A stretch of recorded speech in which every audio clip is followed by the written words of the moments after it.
Hello friends, welcome back to this channel. दोस्तों, इस video में वीडियोकॉन इंडस्ट्रीज़ लिमिटेड में क्या चल रहा है इसको हम जानने की कोशिश करेंगे। लेकिन उससे पहले आपसे रिक्वेस्ट करना चाहूँगा, अगर आप चैनल को फर्स्ट टाइम देख रहे हैं, सब्सक्राइब करके बेल आइकन को हिट कर लीजिए ताकि आपको लेटेस्ट वीडियोज़ की नोटिफिकेशन मिस ना हो। और डीमेट या ट्रेडिंग अकाउंट के लिए डिस्क्रिप्शन बॉक्स में लिंक आप चाहें तो देख सकते हैं।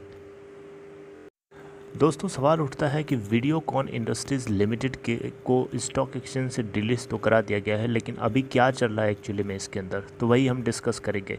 दोस्तों, आपसे मैंने कुछ दिन पहले एक लेटेस्ट अपडेट शेयर किया था कि ओएनजीसी को यहाँ पे बुलाए जाने की तरफ से ओएनजीसी को बेसिकली पार्टिसिपेट करने की कोशिश करवाई जानी चाह रही है। या ऐसे समझिए कि जो लेंडर्स हैं वो बेसिकली चाह रहे हैं, लेंडर्स इस फेवर में हैं कि ओएनजीसी पार्टिसिपेट करे वीडियोकॉन के एक सब्सिडरी कंपनी के रेजोल्यूशन के लिए, ताकि और लोग उससे एंथुजियास्टिक होकर के वीडियोकॉन इंडस्ट्रीज़ के फेवर में आएँ। राइट, तो वीडियोकॉन इंडस्ट्रीज़ लिमिटेड की बहुत सारी कंपनीज हैं, उनमें से एक है VOVL यानी Videocon oil venture limited. Right, तो इसको लेकर के ONGC के पार्टिसिपेशन की खबरें आ रही हैं, और ये खबरें कितना सच हैं, कितना नहीं है, कितना ये रियलिस्टिक है, अब आगे जाके ही पता चलेगा, लेकिन खबरें आ रही हैं। मैंने उसके ऊपर ऑलरेडी बात करी है। अब आइए बात करते हैं अभी कि क्या चल रहा है। कि देखिए दोस्तों, वीडियोकॉन इंडस्ट्रीज़ लिमिटेड आपको जैसा कि पता है 100% ओनर है VOVL का, यानी वीडियोकॉन ऑयल वेंचर लिमिटेड का। तो वीडियोकॉन इंडस्ट्रीज़ लिमिटेड के केस में जो लेंडर्स हैं, जो फाइनेंशियल क्रेडिटर्स हैं, उन सभी के सभी ने national company law appellate tribunal NCLAT से रिक्वेस्ट किया है कि वो एक बार फिर से उनको बिडिंग कराने का एक मौका दिया जाए, क्योंकि NCLAT बहुत गुस्से में था। इसलिए क्योंकि जो अमाउंट एक्सेप्ट किया है बैंक लेंडर्स ने, फाइनेंशियल क्रेडिटर्स ने, वो बिल्कुल थ्रो अवे प्राइस है, वो प्राइस नहीं होनी चाहिए। 4.15% की मात्र रिकवरी हो रही है टोटल क्लेम अमाउंट का। ये कोई रिकवरी नहीं है, ये कूड़े के भाव में किसने कहा था आप लोगों को लेने के लिए? ये बैंकों से कहा है NCLAT ने गुस्से से। तो ये बात जो है कहीं ना कहीं बैंकों के दिमाग में फिट हो चुकी है कि फिर से एक रीबिडिंग कराने के लिए मौका दिया जाए NCLAT के अंदर। तो NCLAT इस केस को अभी सुनेगा। राइट, ट्विन स्टार आपको पता है बिलियनियर अनिल अग्रवाल की द्वारा प्रमोट की जाने वाली एक टेक्नोलॉजी, एक साइड आर्म है, जिसने इस पूरे 12 की 12 कंपनीज़ के लिए रेजोल्यूशन प्लान जो सबमिट किया था, उसको नेशनल कंपनी लॉ ट्रिब्यूनल ने NCLT मुंबई बेंच ने एंडोर्स भी कर दिया था। राइट, जून 8 को इसको लेकर के जो है बहुत सारे दो बैंक्स थे जिनके नाम है बैंक ऑफ महाराष्ट्र, और एक मुंबई बेस्ड लेंडर है जिसका नाम है IFCI।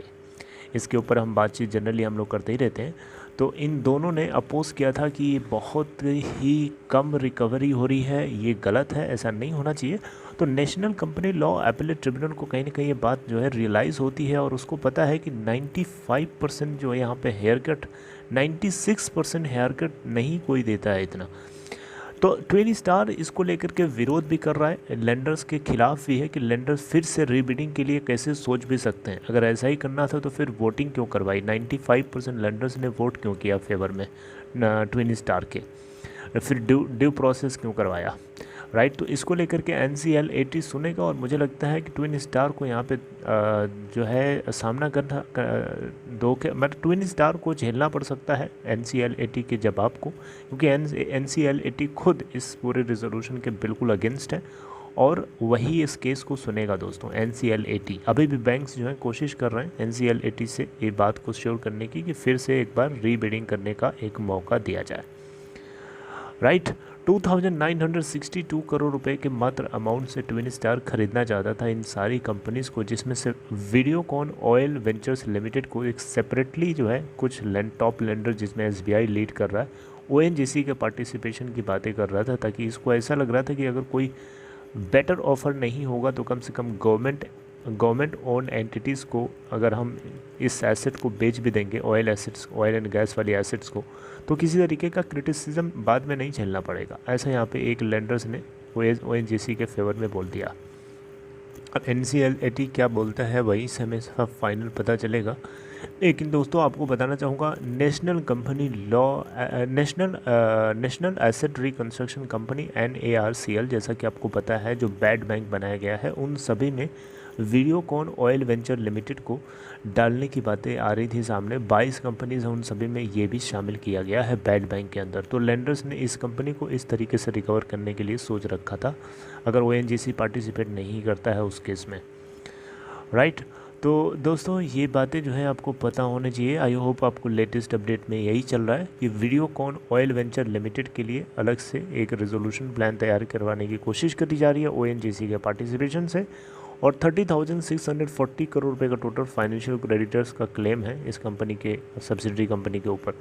VOVL यानी वीडियोकॉन ऑयल वेंचर लिमिटेड, आपको पता है, एक oil and gas extraction company है जो एक्सप्लोरेशन के लिए काम करती है। इसके अलग अलग सब्सिडरीज़ के through, overseas step down subsidiaries के थ्रू, जिनके नाम है वीडियोकॉन इंडोनेशिया नुनकन, एंड इसके अलावा वीडियोकॉन एनर्जी ब्राज़ील लिमिटेड। इसके अलावा इनके पास एक 50-50 का जॉइंट वेंचर भी है BPCL के साथ ब्राज़ील के अंदर, जिसको IBV ब्राज़ील पेट्रोलियो के नाम से जानते हैं। तो दोस्तों वीडियोकॉन इंडस्ट्रीज़ लिमिटेड को लेकर के आगे अगर जैसे कोई अपडेट आती है national company law appellate tribunal से, हम जरूर उसको डिस्कस करेंगे। मेरी उसके ऊपर नज़र बनी हुई है। NCLAT ही डिसाइड करेगा कि फिर से रीबिडिंग होनी चाहिए कि नहीं होनी चाहिए, और मोस्ट प्रोबेबली होनी चाहिए। और अच्छी बात है, अगर ऐसा होता है तो कम से कम एक दूसरा ऑफर मिलेगा। हो सकता है वीडियोकॉन इंडस्ट्रीज़ लिमिटेड के स्टॉक्स को फिर से रिलिस्ट किया जा सके। वैसे उम्मीद तो बहुत ही कम लग रही है दोस्तों, लेकिन अगर ऐसा हो जाए तो बहुत ही अच्छी बात होगी, बहुत ही अच्छी बात होगी। दोस्तों अगर ये आपको कंटेंट अच्छा लगा हो तो लाइक शेयर करके सपोर्ट कर सकते हैं। एंड टेक केयर, आगे मिलते हैं नेक्स्ट वीडियो में। Take care friends, see you next time.